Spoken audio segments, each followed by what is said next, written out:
अस्सलाम वालेकुम बच्चे, कैसे हैं सब लोग? होप सो सब ठीक होंगे। आज हम 9th क्लास की physics according to new syllabus second chapter topic देखेंगे, हासिल वेक्टर, रिजल्टेंट वेक्टर या हासिल वेक्टर्स के अगर वेक्टर्स को जमा करें तो रिजल्टेंट क्या आएगा या हासिल क्या आएगा, हमें क्या चीज़ों को जमा करने से मिलेगा।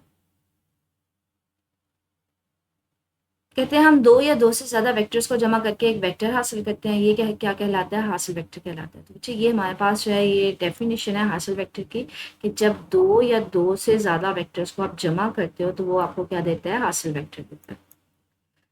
इसका वही असर होता है जो जमा किए जाने वाले तमाम वेक्टर्स को का मजमूई असर होगा। कहते हैं इसका यही वही वैल्यू होती है कि जो आपने सारे वेक्टर्स को जमा किया होता है ना, उनका मजमुआ होता है। का जो मजमुआ होगा या मजमुई असर होगा, इसका वही असर होता है, मतलब सबको जमा करके लिया जाता है ना। हमें हासिल वेक्टर की अददी कीमत और सिमत दोनों मालूम करना होती है। कहते हैं हम लोग जो रिजल्टेंट वेक्टर लेते हैं या जो सारे वेक्टर्स को जमा करके हासिल वेक्टर लेते हैं, हमें उसकी दो चीज़ें पता होनी चाहिए। उसकी अददी कीमत पता होनी चाहिए, मैग्नीट्यूड पता होनी चाहिए और डायरेक्शन पता होनी चाहिए, सिमत पता होनी चाहिए।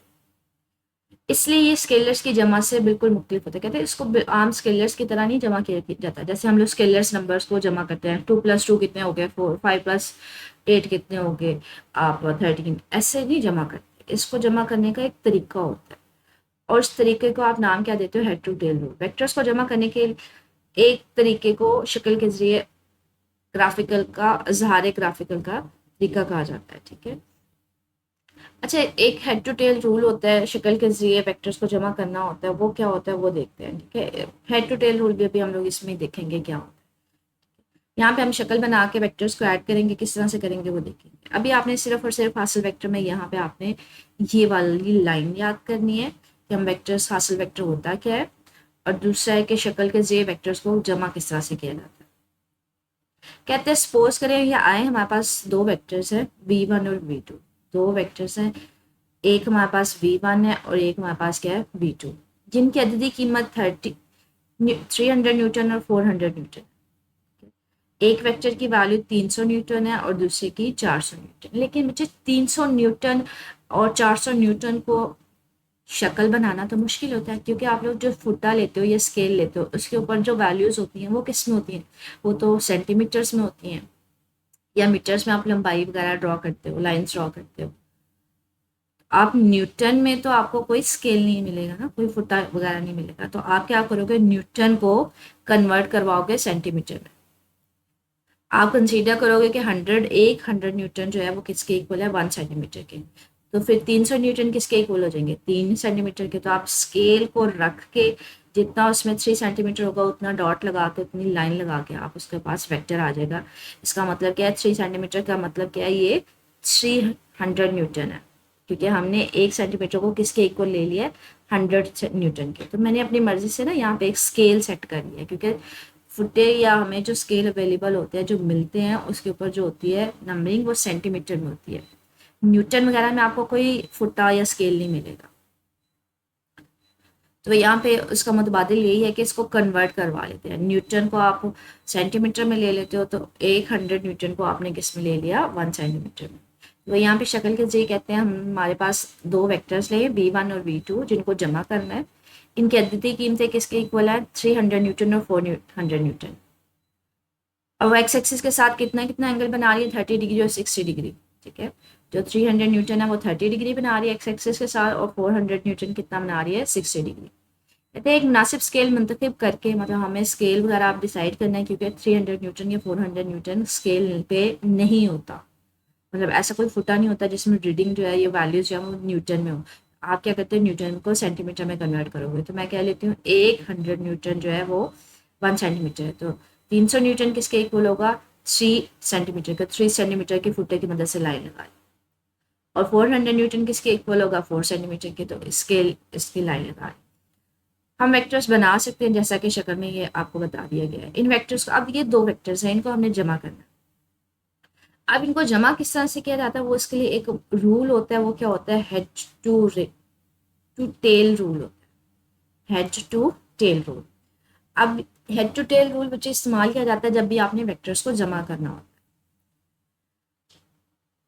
अब वो है क्या वो देखते हैं। बहुत से वेक्टर्स को जमा करने के लिए उनकी नुमाइंदा लाइन इस तरह से खींची जाती है कि एक का हेड दूसरे वेक्टर के टेल के साथ जुड़े हो। इनका हासिल वेक्टर एक ऐसा होगा जो पहले वेक्टर की टेल से शुरू होकर आखिर वेक्टर की हेड की तरफ होगा।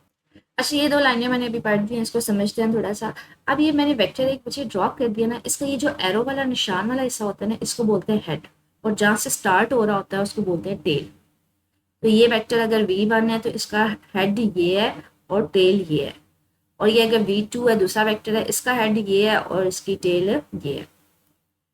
अब इनको जमा कैसे करना है ये देखते हैं। कहते हैं बहुत से वेक्टर्स को जमा करने के लिए इनकी नुमाइंदे लाइनें से, तो पहले तो मैंने लाइनें खींच दी, ठीक है।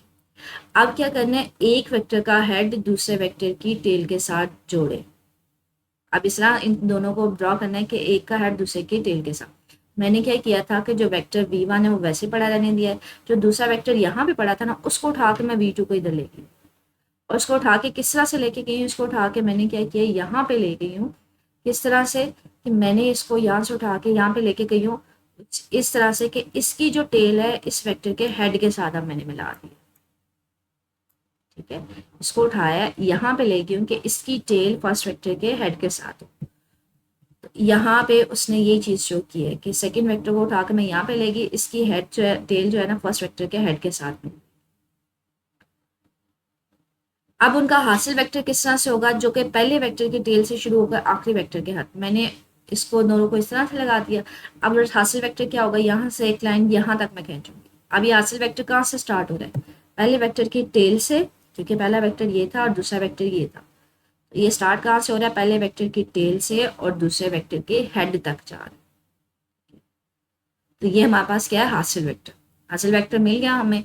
अब आप क्या करोगे, एक फुटा स्केल लेके यहाँ पे रखोगे, उसकी लेंथ निकालोगे। इसकी लेंथ आपके पास फुटे की मदद से आएगी 6.8 सेंटीमीटर।